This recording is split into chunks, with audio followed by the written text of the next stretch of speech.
15장에 이제 기록된 이 노래는요, 창세기 1장의 이제 창조 후에 성경의 순서에 따르면 사람이 첫 번째로 지어 부른 노래입니다. 그러니까 처음 노래입니다. 처음 노래예요. 우리가 신약 성경에 보시면 하나님께서 우리를 구원하신 목적이 뭐냐? 자신의 은혜의 영광을 찬송케 하려 함이라고 말씀하고 있습니다. 그러니까 우리를 그리스도 안에서 자신의 피로 구속하신 이유가 뭐냐? 자신의 영광을 찬양하게 하려 하심입니다. 한번 에베소 1장 6절하고 12절, 에베소 1장 6절과 10절 읽겠습니다.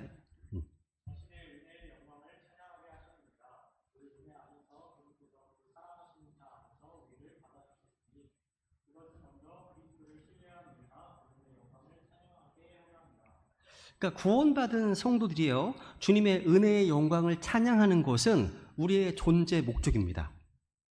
그죠? 근데 에베소 1장만 읽어보시면요, 6절에서 또 12절에서 그 다음에 또 14절에서 계속 반복해서 찬양하게 하려 한다고 말씀하고 있습니다. 14절 읽어볼까요? 14절.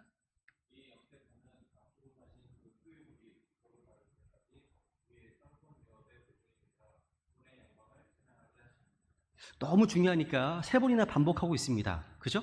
그러니까 하나님께서 그리스도 안에서 우리를 택하시고 구원하신 것은 주님을 찬양하게 하려는 것. 그죠? 그러니까 이 영계에서는 말씀하셨죠. 그러니까 성령님께서 우리 안에 거하신 건 역시 주님의 영광을 찬양하는 데 있습니다. 여러분 생각해 보세요. 주님을 찬양한다는 것은요, 단지 찬송가 몇 곡 부르고 기도하는 것으로 주님을 찬양했다라고 할 수 없습니다. 찬양은요, 주님과 주님께서 행하신 일을 깨닫고 감사함으로 믿음으로 시작합니다. 그것을 입술의 간증으로 또 삶의 찬양으로 표현할 때 주님 기뻐하시는 귀한 찬양이 되는 거예요. 그러니까 여러분, 입은요, 마음에 있는 것이 나오는 거죠. 마음에 감사함이 있고 마음에 주의 말씀과 은혜로 충만하다면 찬양은 자연스러운 겁니다. 나오는 거죠. 여러분, 출애굽기 15장 이전을 생각해 보세요. 지금까지 이스라엘 백성들의 어떤 입술에는요, 찬송이 없었습니다. 이들은 이집트에 있었을 때는요, 항상 탄식과 한숨이 있었고 부르짖음이 있었습니다. 근데 찬송은 부를 겨를이 없었습니다. 근데 하나님께서 그들을 이집트의 파라오 손에서 구속하시고 그들을 추적하던 원수들을 홍해에서 멸하신 것을 보았을 때 그때 비로소 찬송이 시작됐습니다. 이게 참다운 노래라는 거죠. 그리고 더 흥미로운 것은요, 출애굽기 15장 이후에도요, 주님을 노래로 찬송하는 곳이 안 나와요.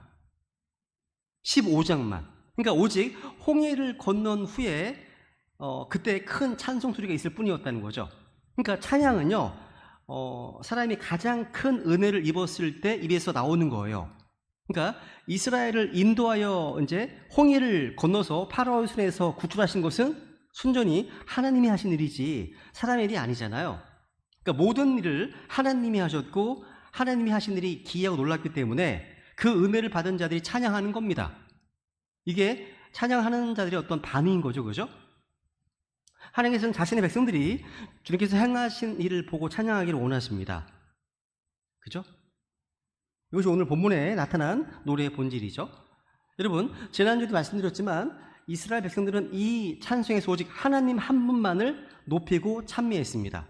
하나님이 하신 위대한 일을 찬양하는 것이 진정한 찬양의 본질이에요. 본질입니다. 계시록 4장 11절.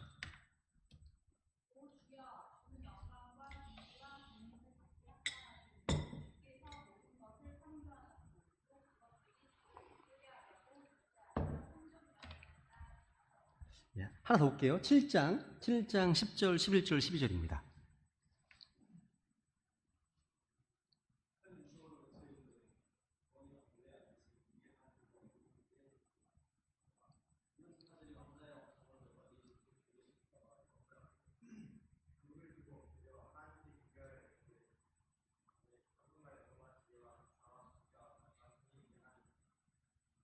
제가 잘렸네요. 그죠? 찬송과 영광과 지혜와 감사와 존귀와 권능과 힘이 우리 하나님께 있다고 되어 있죠. 그죠? 아멘. 그러니까 하나님께서 우리를 위해서 베푸신 놀라운 역사와 크신 은혜를 생각할 때 그분을 찬양하지 않을 수가 없습니다. 주님께서 창조하셨고 주님께서 구속하셨습니다.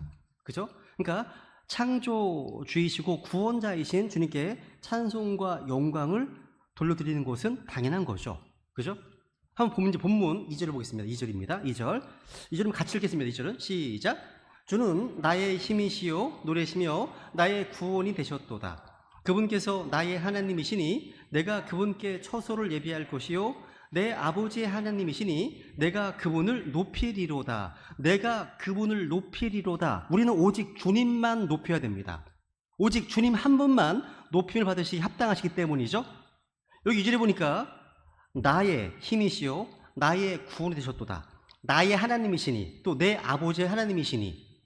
그러니까 지금 나이라는 인칭대명사에 주목해 보세요. 반복해서 주님은 나의 힘이시요 나의 구원이시요 나의 하나님이시요 반복하고 있습니다. 시편에도 보시면 주님께서는 나의 반석이시다, 나의 요새시다, 나의 구원자시다 노래하고 있죠. 시편 18편이나 28편, 59편 반복하고 있습니다. 여러분, 주님은 나의 힘이십니다. 우리의 힘이 아닙니다. 나의 힘이에요. 모세가요, 자기가 경험한 하나님이기 때문에 자기가 신앙 고백하고 있는 겁니다. 간증. 나의 힘인 거예요. 그죠? 이게 그냥 이론적으로 그냥 우리가 알고 있는 게 아니라 모세는 실제 이걸 체험했습니다. 체험적 고백하는 거죠. 이게 진짜 간증입니다. 이런 것들이요. 나의 힘이죠. 우리도 힘이 필요합니다. 죄와 싸우려면 힘이 필요하죠. 세상과 싸우려면 힘이 필요합니다. 마귀와 싸워 승리하려면 힘이 필요해요. 주님께서 나의 힘이라고 할 때 그 힘은 우리에게 필요한 모든 힘이 되신다는 말이죠. 그러니까 여러분, 이렇게 하나하나 묵상해 보시면 좋겠습니다. 주님께서 나의 무엇이고 나의 누구이신가를 깊이 생각해 보시면 좋겠습니다. 주님께서는요, 우리에게 모든 것이 되십니다. 백지수표예요. I am that I am. 그죠? 여기서 사용된 인칭대명사는 나, 즉 개인입니다. 개인이에요. 개인. 그죠? 나의 힘, 나의 구원. 구원도요, 우리 각자 개인적인 거죠. 각자가 남이 대신할 수 있는 것이 아닙니다. 그죠? 각자가 받아야 되는 거죠. 대신할 수 없습니다. 여기서 지금 이스라엘 백성 가운데 60만 명 이상이 찬양했을 겁니다. 근데 이 구원에 대한 체험은 개인적이고 개별적이었습니다. 나의 구원이잖아요. 나의 구원. 그죠? 엊그제 우리 대현이가요, 학교 숙제로 성경 필사하는 게 있어요. 그래서 계속 성경을 필사하고 있어요, 얘가요. 근데 얘가 맡은 파트가 스가랴서 말라기래요. 야, 왜 또 스가랴서 말라기를 맡았냐? 근데 얘가 스가랴서 12장 말씀을 묻더라고요. 이게 왜 애통을 하는데 왜 따로 너무 이상하다는 거죠? 이걸 물어봤어요, 저한테. 한번 보세요, 한번. 스가랴서 12장. 자꾸 끊어서 나오네요. 네. 12장. 여기 보시면 그 땅이 애통하는데 가족마다 따로 애통한다. 다윗 12가족 따로 애통한다. 나담도 마찬가지야. 따로 말씀하고 있죠. 이 말씀은요, 이스라엘 백성들이요, 그 민족적으로 회개하는 장면이죠. 요 앞에 10절 말씀 보시면 10절 보시면 내가 다윗의 집과 예루살렘 거주민들 위해 은혜의 영과 간구하는 영을 부어주리니 그들이 나 곧 자기들이 찌른 나를 바라보고 애곡합니다. 그러니까 그들이 나 곧 자기들이 찔렀습니다. 찌른 나를 바라보고. 그러니까 이스라엘 백성들은요, 환난 끝에 자기들이 찌른 주 예수 그리스도를 바라봅니다. 이때 그들은요, 도마처럼 그분을 향해서 나의 주, 나의 하나님이시다라고 고백할 겁니다. 그러면 시인하는 거죠. 경배한다는 거죠. 그러니까 유대인들은요, 환난 끝에 자신들을 구원한 주님이 바로 자기들이 2000년 전에 어떤 십자가에 찔른 주란 사실을 애곡하고 슬퍼한다는 말씀입니다. 근데 이 회개도 따로 해야 돼요. 따로예요. 회개도요. 구원과 마찬가지입니다. 그죠? 따로따로 해야 되는 겁니다. 따로따로 대신할 수 없는 겁니다. 그래서 나의 힘, 나의 노래, 나의 구원, 또 나의 하나님, 또 내 아버지의 하나님. 저는 우리 배단이 성도님들이 이런 말씀들을요, 그냥 대충 넘어가지 말고 한마디 한마디 나의 말씀으로 나의 신앙 고백이 되고 나의 간증이 되기를 원하는 거죠. 그런 삶이 돼야 되겠죠. 그죠? 근데 여기 이제 뒤에 보시면요. 뒤에 보시면 2절 뒷부분에 보시면 내가 그분께 처소를 예비할 것이요 라고 되어 있습니다.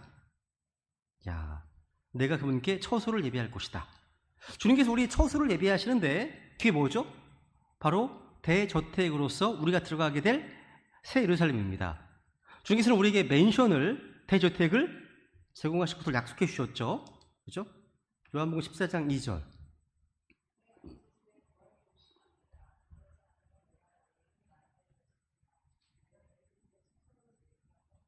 와, 내 아버지 집에 거할 곳이 많다고 말씀하시네요. 맨션. 저택이 많은 거예요. 그죠? 저택이. 야. 저 여러분은요, 다 주님께서 예비하신 어마어마한 대저택에 입주할 예정자입니다. 모두가요. 그래서 성경에는요, reserve란 말 씁니다. reserve. 보면, 썩지 않고 더럽지 아니며 사라지지 아니하고 너희를 위해 하늘에 마련된 상속 유업. 하늘에 마련됐다. reserved. 우리가 호텔 가면 레저베이션 예약하잖아요. 그러니까 하늘에 예약이 돼 있대요. 너희를 위해서 예약이 돼 있다는 거죠. 상속 유업이요? 그게 뭐죠? 바로 새 예루살렘입니다. 우리가 거처할 맨션이 있다는 거죠. 우리가 받게 될 상급이 있다는 거죠. 그죠? 이 하늘에 마련된 상속 유업은 썩지 않고 더럽지 않고 사라지지 않습니다. 영원한 거죠. 그래서 우리의 이 부르심의 상을 얻기 위해서 또 이 유업의 상속을 받기 위해서 달려야 되는 겁니다. 지금 현재 이 땅에서 달리는 거예요. 경주를 하는 거죠. 또 주님께서 우리에게 주실 또 하나의 집이 하나 있습니다. 뭐냐면 우리의 몸입니다. 있게 될 몸입니다. 읽어볼까요?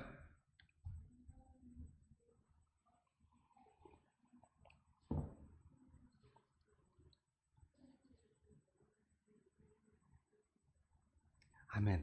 땅에 있는 우리의 장막집이 언젠가는 해체가 됩니다. 그죠? 벌레들이 먹겠죠.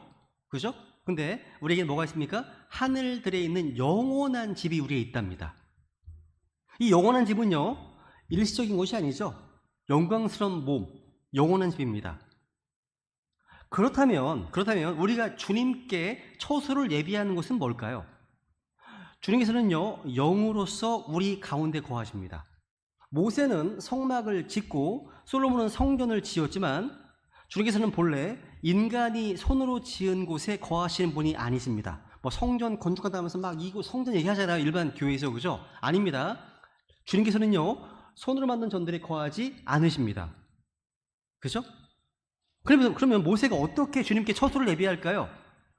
여러분, 출애굽기 15장 이 말씀은요, 교리적으로 미래의 천년 왕국에서 이루어질 예언입니다. 그러니까 영적으로는요, 주님께 우리 마음의 처소에 이제 모셔야 되겠죠. 그래서 출애굽기 15장 17절에 보시면요, 주께서 그들을 데려오사 주의 상속 제산의 산에 심으시리니 오 주여 주께서 친히 거하시려고 만드신 곳이니이다. 오 주여 그곳은 주의 손이 세우신 성소로소이다. 아, 성소구나. 주께서 영원 보응도 통치하시리로다. 잘리면 제가 읽겠습니다. 잘린 거는 말씀하고 있죠. 성소라고 되어 있네요. 성소. 그러니까 주님께서 머무실 처소는 성소예요. 성소. 이 성소는요, 출애굽기 24장부터 나오는 이제 모세의 성막입니다. 성막. 근데 이 처소가 없어졌습니다. 없어졌습니다. 엘리가 이스라엘 제사장으로 있을 때 이제 필리스타인들과의 전쟁에서 이제 엘리 제사장의 두 아들과 다 죽잖아요. 하나님 언약궤를 빼앗길 때 없어졌습니다. 그리고 그 처소가 다시 건설되었죠. 바로 솔로몬 성전입니다. 또 이 성전은 다시 바벨로니아에서 파괴되었습니다. 그리고 다시 그 처소가 건설되었습니다. 요한복음 2장 20절에 보니까 헤롯 성전이라고 불리는 것으로 헤롯 왕에 의해서 46년간의 공사 끝에 세워졌습니다. 그런데 이 처소도 다시 파괴되었습니다. 바로 AD 70년경 로마의 티토와 그 군대에 의해서 성전이 완전히 불에 타버리죠. 이 예언이 마태복음 24장에 예언되어 있습니다. 읽어볼까요? 네.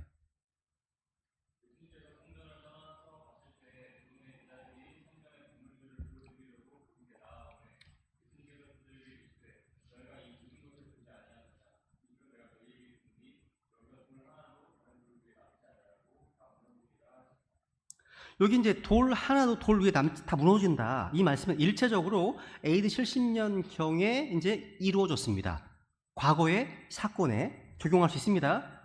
여러분, 로마의 병사들은요, 성전에 돌을 무너뜨렸을 뿐만 아니라 성전 아래에 금이 묻혀 있다. 이 소문 때문에 그 금을 캐내기 위해서 성전 턱까지 다 파헤쳐놨습니다. 근데 이 말씀은요, AD 70년만이 아니라 대환란 때의 파괴와도 둘 다 적용할 수 있습니다. 예언적으로 가능한 거예요. 이스라엘 백성들이 주 예수 그리스도를 받아들일 때까지 성전은 황폐하게 버려질 것이기 때문이에요. 근데 어쨌거나 이 성전도 다시 건설될 겁니다. 그게 뭡니까? 제3성전 막 얘기하잖아요. 바로 환란 성전입니다. 환란 성전. 그러니까 적그리스도가 경배받는 환란 성전이라 불리죠. 그죠? 유대인들이 제3성전이라고 불리는 것은요, 사실상 계시록 11장에 나오는 적그리스도의 성전입니다. 그걸 얘기하는 거예요. 근데 그 성소 또한 적그리스도에 의해서 다시 파괴될 것입니다. 그리고 마지막으로 그 성소는 또 다시 건축됩니다. 주님 재림하시게 되면 그게 에스겔서 40장 이하에 나오는 천연왕국 성전입니다. 여기는 왕들의 왕, 주들의 주께서 경배를 받는 그런 위대한 장소가 될 겁니다. 이런 흐름이 있다는 거죠. 그러니까 예언적으로는 이걸 말씀하고 있는 겁니다. 그래서 출애굽기 15장 17절에서 말씀하고 있는 이 성소는 예언적인데 모세의 성막이라기보다는 이제 천연왕국 성전을 가리킵니다. 그 이유는 뭐냐면 아까 봤었죠. 보면 아래 18절 보면 주께서 영원무궁토록 통치하시로다 라고 되었기 때문입니다. 연결할 수 있습니다. 물론 영적으로 적용하면 교회 시대 이 땅에 어떤 유일한 하나님의 처소가 있다면 바로 그리스도의 복음을 듣고 구원받은 그리스도인의 몸이죠. 성전입니다. 우리 몸을 주님께 성전으로 내어드리면 되는 거예요. 주님께서는요, 구약 성도들 모든 사람을 자신의 처소로 삼지 않으셨습니다. 주님께서는요, 어몽댐이에요. 그들 가운데 거기 계셨습니다. 하나님은요, 이스라엘을 민족적으로 다루셨고 그들 전체를 광야의 교회로 보셨기 때문입니다. 하지만 이제 우리는 믿는 각 개개인이 하나님의 성전입니다. 아주 기본적인 진리죠. 읽어볼까요?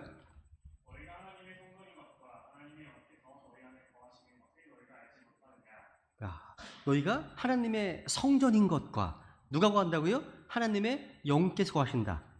6장 19절에 보시면 성령님의 전이라고 말씀하고 있습니다. 성령님의 전. 성경은요, 우리의 몸을 흙으로 된 흙집이라고 하고 또 낡아지는 옷으로 표현하기도 하고 또 질그릇으로 표현하기도 합니다. 그래서 남자는 약한 그릇이고요, 여자는 위커, 더 약한 그릇. 그러니까 둘 다 약해요. 둘 다 약한 거예요. 깨질 수 있습니다. 그릇입니다. 또 우리 몸을 장막이라고 표현합니다.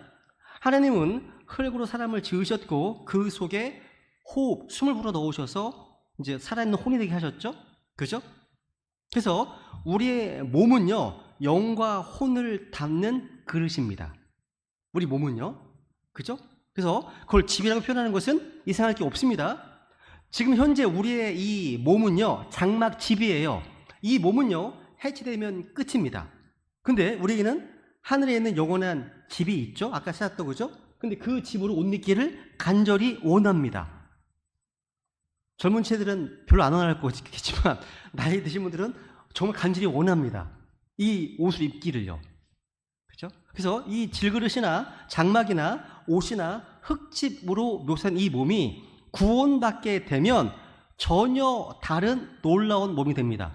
그러니까 믿지 않는 자나 믿는 성도나 똑같은 동일한 그릇입니다. 몸이 질그릇입니다. 하지만 전혀 달라요. 뭐가 다릅니까? 그릇 안에 있는 내용물이 달라요. 내용물 다릅니다. 우리는 모두 이 질그릇 안에 보배이신 예수 그리스도를 모셔드렸습니다. 보배가 들어와 있어요. 성전이 성전. 그러니까 믿지 않는 자와 똑같은 흙으로 된 재료, 집이지만 구원받는 순간 우리 몸은 성전이 됩니다. 그러니까 믿지 않는 자와 똑같은 장막집이지만 구원받게 되면 우리는 성막이 되는 거죠. 놀라운 변화입니다. 겉으로는 안 보여요. 근데 내면이 바뀌었어, 내면이. 그죠? 야, 그러니까 우리 속에 누가 거하고 계신가 정확히 알고 믿어야 되겠죠? 그죠?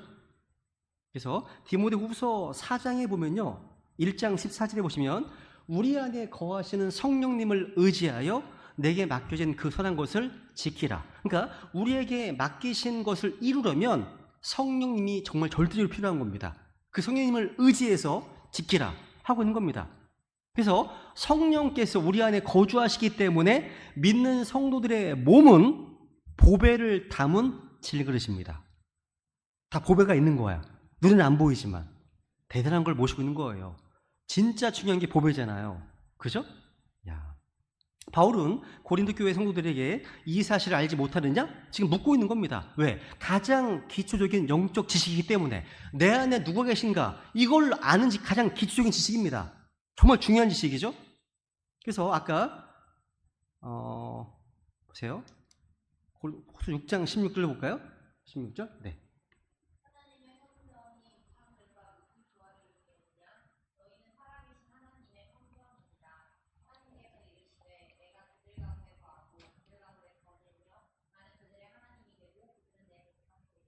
아멘. 너희는 살아가신 하나님의 성전이니라. 한번 생각해 보세요.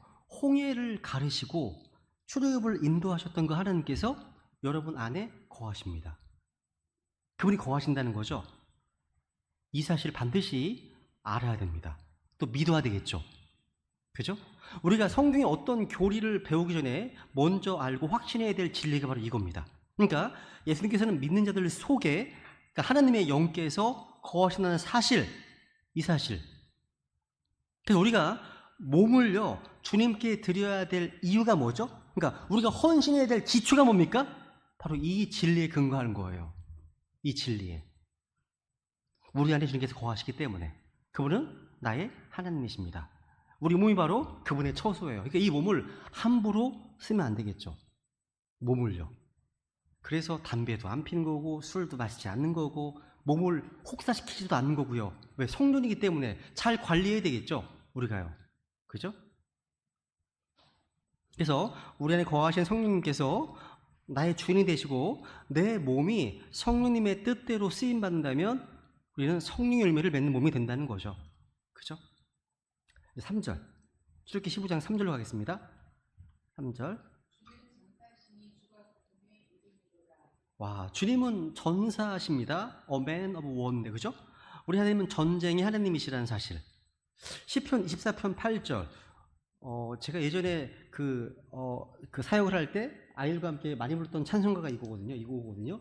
영광이 누구시냐? 강하고 능하신 주시. 이거 노래가 있거든요. 복음성에 있습니다. 전투에 능하신 주시리라. 그 주시로다. 야. 그러니까 전사이신 강하신 주님께서 친히 전쟁에 나서서 적을 무찌르는 모습은 요한계시록에 자세히 그려져 있습니다.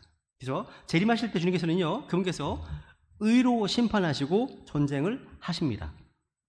주님은 친히 전사가 되셔서 싸우시는데 아무 무기도 없는 자들을 상대로 싸우시는 게 아니에요. 전쟁은요, 전쟁의 상대가 있잖아요. 주님의 원수는 마귀입니다. 마귀잖아요? 하나님의 사람들 역시 전사였습니다. 혹시 기억나는 분 있으세요? 성경에 전사로 언급된 인물이 여러 있거든요. 기억나는 사람 있으세요 혹시? 전사. 표현 중에 이 사람을 전사로 표현해놨습니다. 성경 퀴즈인가요? 다윗입니다. 다윗. 다윗이 제일 유명해요. 한번 보세요. 역대상 28장 3절에 보면요, 하나님께서 내게 이르시되 너는 전사로서 피를 흘렸으므로 내 이름을 위해 집을 건축하지 못하게 하였으니라 되어 있죠.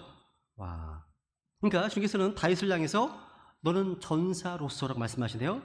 하나님 마음에 합한 다윗은 진짜 전사였습니다. 하나님이 인정하시는 전사였습니다. 그리고 다윗이 배웠던 이 전쟁의 기술, 싸움 기술은 주님으로부터 배운 것이었습니다. 시편에 보면 그분께서 내 손을 가르쳐 전쟁하게 하시며 내 손가락을 가르쳐 싸우게 하신다고 되어 있습니다. 여러분, 구약 성경에 보시면요, 마귀는 하나님의 백성 이스라엘과 싸웠습니다. 주변 민족들을 이용해서 이스라엘을 공격하고 영토와 사람들을 포로로 잡아가고 죽이는 일을 했습니다. 그래서 하나님의 백성들 또한 칼을 들고 일어나서 싸워야 됩니다. 주님의 천사 또한 칼을 들고 싸웠습니다.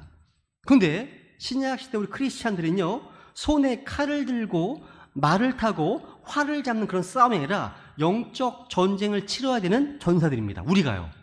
우리가 누구라도요, 구원받는 순간 예수 그리스도의 그 군사가 되잖아요. 그죠? 그래서 읽어볼까요?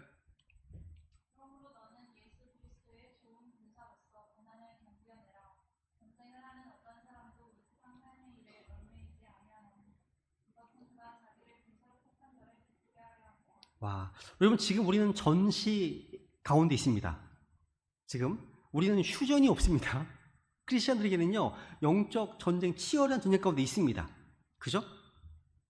그리고 우리의 대장이 누구시죠? 바로 예수님이십니다. 우리의 원수는 마귀입니다. 우리가 예수 그리스도의 좋은 군사로서 마귀와 싸워 승리하려면 가장 중요한 게 뭐냐? 여러 가지가 있습니다. 우리의 공격 무기인 성령의 검이에요. 성령의 검. 성령의 검, 곧 하나님의 말씀을 취하라. 바울은요, 간증할 때 진리의 말씀과 하나님의 권능과 오른손과 왼손에 든 의의 병기로 그리하며, 그러니까 하나님의 사역자의 어떤 모습 가운데 이걸 표현하고 있습니다. 진리의 말씀과 의의 병기 표현하고 있습니다. 여러분, 우리가요, 성령의 검인 이 말씀을 사용해서 공격하지 않으면 마귀를 막을 수는 있겠지만 마귀를 이길 수는 없을 겁니다. 전사이신 주님께서 마귀와 맞서 싸우실 때 한 번도 성령님을 부르시거나 기도하거나 천사가 나타나서 도와줄 것을 구하지 않으셨습니다. 주님께서는 친히 말씀의 검을 사용하심으로 마귀를 물리치셨습니다. 순서 강사. 그러니까 우리가 성경을 인용하는 것만으로는 충분하지 않습니다. 여러분이 인용하는 그 말씀 구절을 제대로 정확히 알아야 됩니다.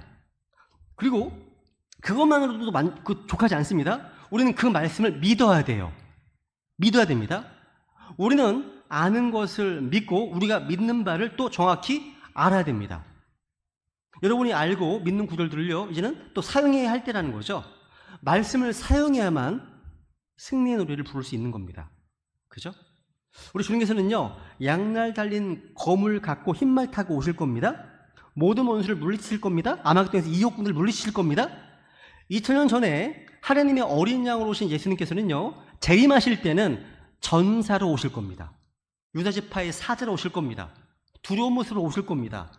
그죠? 4절. 4절에 보세요.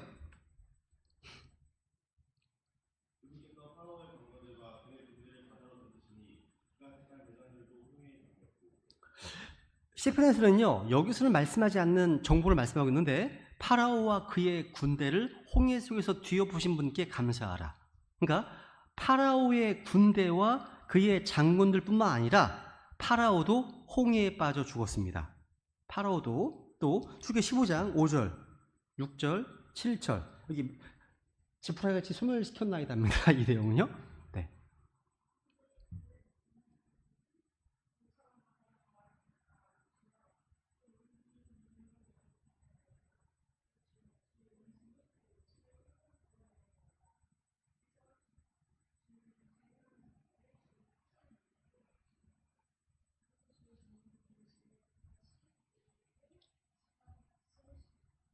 여기 보시면 하나님을 대적해서 주님과 싸우는 사람들이 많아요.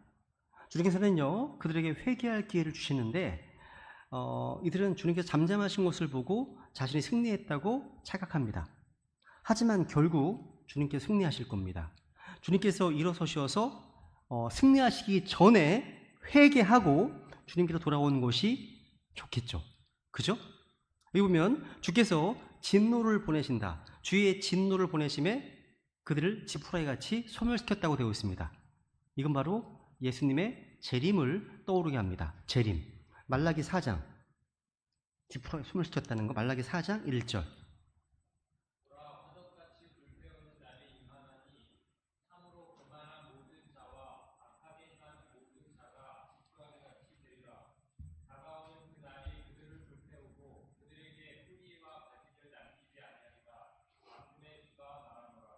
와, 이 말라기 대언자는 바로 재림을 지금 말씀하고 있습니다. 여러분, 대환란 때는요, 출애굽기의 사건이 반복될 겁니다. 역사는 반복되거든요. 반복될 거예요. 이거 이제 화덕같이 불태우는 날, 이 날이 다가온다고 되어 있습니다. 다가오는 그날, 그들 불태운다. 그들이 지푸라기가 된다라고 되어 있죠. 야, 이것을 시편에서는요, 주께서 분노하실 때 그들을 불타는 화덕 같게 하시리이다. 주께서 진노하사 불이 그들을 삼킨다고 되어 있습니다. 그러니까 주님께서 재림하셔서 분노로 심판하시는 내용입니다. 이 성경에는요, 우리 주님께서는 소멸시키시는 불이라고 되어 있으니까 주님의 불이 나가면 이 땅에 있는 죄인들을 지푸라기처럼 타게 됩니다. 무서운 거죠? 그러니까 불에 타는 지푸라기들처럼 그렇게 태워진다는 거죠. 여러분, 대환란 때 임할 심판, 그리고 지옥에서 혼들은 이렇게 불에 타게 됩니다. 성경은 그날이 주의 날이라고 불리는 거죠. 근데 우리는 지금 어떤 시대에 살고 있습니까? 구원의 날, 받아주시는 때에 살고 있습니다. 이게 얼마나 다행인지 몰라요. 아직은 문이 열려 있잖아요. 그죠? 구원의 문도 열려 있습니다. 그죠? 8절. 오늘 8절까지 하겠습니다. 8절. 같이 읽을게요. 시작. 주의 콧구멍에 거센 바람에 물들이 함께 모이되 큰 물들이 무더기같이 똑바로 일어서고 깊음들이 바다의 심장부에서 엉켰나이다 라고 되어 있습니다. 14장에 14장에 보시면 주께서 홍해를 가르실 때 강한 동풍을 일으키셨습니다. 근데 그 바람의 정체가 뭐예요? 주님의 콧구멍에 거센 바람이었습니다. 믿으세요? 믿으셔야 돼요. 주님의 콧구멍, 이 바람이요, 얼마나 센지 홍해가 갈라질 정도입니다. 이게, 성경에는요, 이제 바람에 대해서 굉장히 많이 말씀하고 있습니다. 북풍, 회오리 바람은요, 재림을 언급하는 말씀입니다. 그러니까 주님의 심판을 드러내는 것이 회오리 바람입니다. 회오리 바람. 동풍은요, 풀이나 채소를 마르게 하는 바람으로 나옵니다. 거친 바람, 폭풍우도 자주 등장하는데 역시 재림과 심판에 관련된 말씀입니다. 근데 여러분, 성경 보니까 이 바람은요, 주님께서 친히 일으키시는 거예요. 제 얘기가 아닙니다. 사람들은요, 그냥 자연현상이라고 말하는 모든 것이 다 주님의 작품이고 주님의 능력입니다. 성경에 기록되어 있습니다. 믿어야 될 거예요. 그죠? 한번 예레미야에 보시면 10장 13절.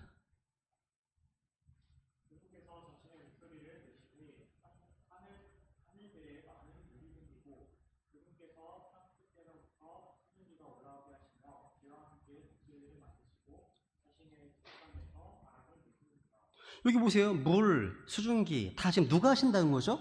맨 앞에 그분께서. 과학자들은 이걸 뺍니다. 그냥 그 현상만 연구하잖아요. 그죠? 또 보시면 바람을 자신의 곳간에서 내신다고 되어 있습니까? 되어 있습니다. 그죠? 바람이 어디서 나온다고요? 자신의 곳간에서 나옵니다. 그러니까 주님께서 바람에 출처십니다. 그죠? 출처예요. 예레미야 51장 1절에 보시면요, 보라, 내가 멸망시키는 바람을 일으켜 바벨론을 치고 라고 되어 있네요. 야, 바람을 누가 일으킨다고요? 주님께서. 시편 기자도 보세요. 시편 135편 7절.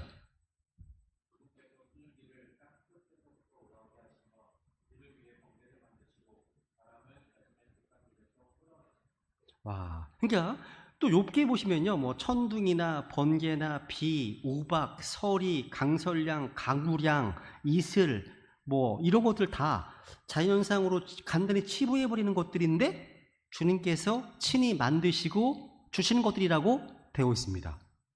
제 얘기가 아니에요. 그러니까 이 자연 가운데 하나님께서 행하시는 일들이 되게 많습니다. 아모스 4장 13절.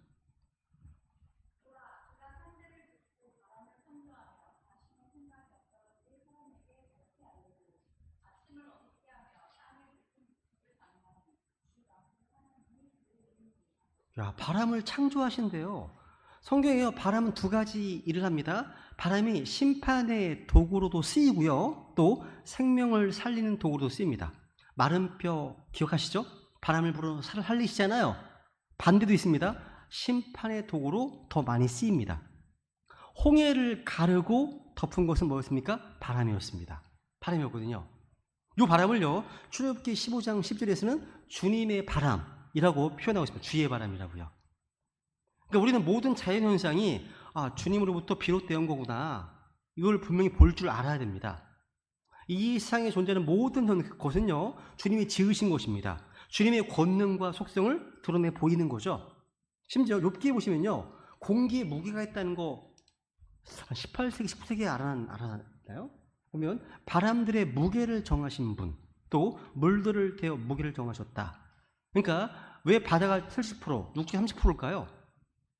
그게 땅 맞게, 그러니까 바다가 온도 조절 기억을 합니다.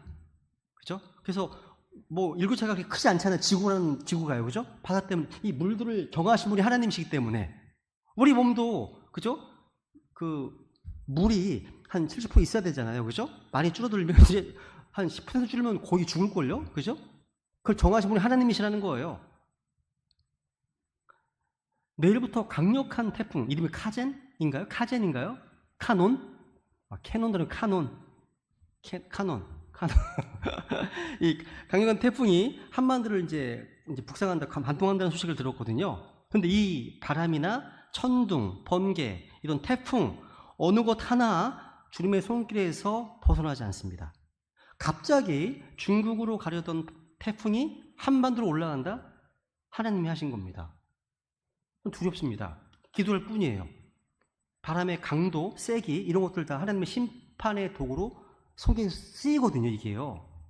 폭염도 마찬가지예요. 그러니까 모든 것들이 주님의 손길 안에 있다는 사실. 보세요. 눈과 비도 엄청 올 겁니다. 욥기 37장 6절.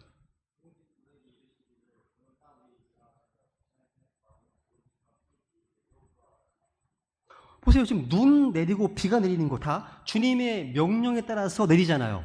그죠? 눈에게 이르시기를 적은 비와 큰 비에게도 그와 같이 하신다. 주님이 명령하시면요, 내리는 거예요. 강설량, 강우량, 하나님이 정하시는 겁니다. 그죠? 그러니까 무슨 얘기예요? 눈이든 비든 바람이든 태풍이든 다 주님의 통제 하에 있다는 뜻입니다. 주님의 어떤 주관하에 있다는 사실을 우리는 기억해야 됩니다. 우리 성경 신자들은요, 모든 자연현상을 주관하시는 그 하나님 믿고 기도할 뿐입니다.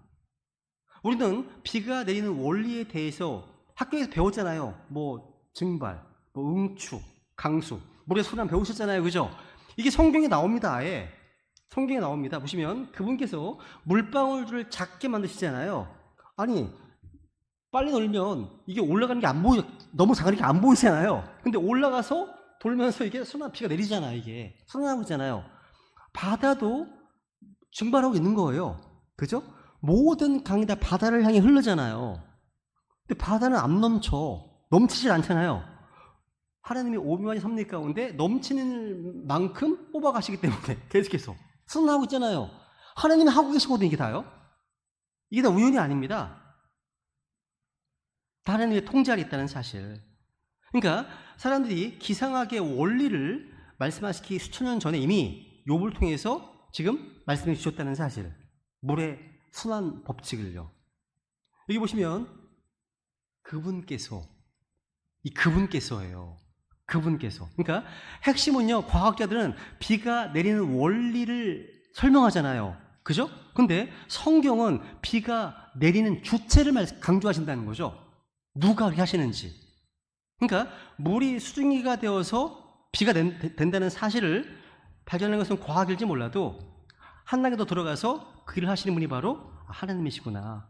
이게 우리 크리스찬의 믿음인 겁니다. 그죠? 이게 우리 어린 아이들이 더 지혜로운 거예요. 박사학위 있는 많은 과학자들보다 하나님 안 믿는 더 지혜로운 거죠. 누가를 알고 있잖아요. 그죠? 이거 되게 많아요. 뭐 서리가 내리는 것도 하나님의 숨에 의해서, 서리도 마찬가지예요. 또 눈이 있는 곳간, 우박 있는 곳간이 있대요. 이 곳간이란 말이 트레저, 보물입니다. 눈이 보물이에요, 사실은. 눈에 보고, 보물. 야, 아름답습니다. 엄청 아름답습니다. 똑같은 눈송이가 없어요. 내리는 눈 가운데. 보물입니다, 보물. 심지어 누군가 그러잖아요. 하나님이 한번 목소리 한번 듣고 싶다. 들을 수 있습니다. 천둥입니다. 천둥이 하나님의 음성이라고 표현하고 성경에 표현하고 있거든요. 천둥 소리 보세요. 천둥이 칠 때 번개를 위해 길을 정하시는 분 하나님이고요. 얼음은 마찬가지고요. 그리고 한번 같이 읽어볼까요? 이거? 시작. 번개가 있은 뒤에 또 그분께서 자신의 뛰어난 음성으로 천둥 소리를 내시는 것이라. 그분의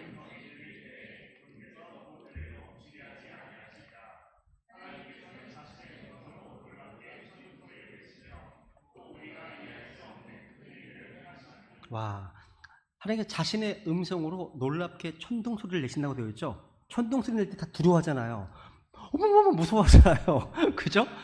하나님의 지금 음성을 들으신 거예요. 음성을요. 자, 그러니까 우리가 자연 현상이라고 부르는 많은 것들이 사실은 주님의 놀라운 솜씨구나, 능력이시구나. 그래서 우리는 우리 지체들 모두가 다 이런 자연 현상을 통해서 창조주를 찬양할 수 있기를 원하는 겁니다. 그죠? 눈앞에서 주의 어떤 콧김으로 홍해가 갈라지는 것을 보지 못하더라도 우리는 그런 주님의 놀라운 역사를 보고 경험하고 있음을 잊지 말아야 되겠습니다. 오늘은 여기까지 하겠습니다. 우리 이 시간 주님 앞에 마음속에 있는 것 기도 제목들을 쏟아 기도하는 시간을 갖겠습니다. 우리 기도하시겠습니다.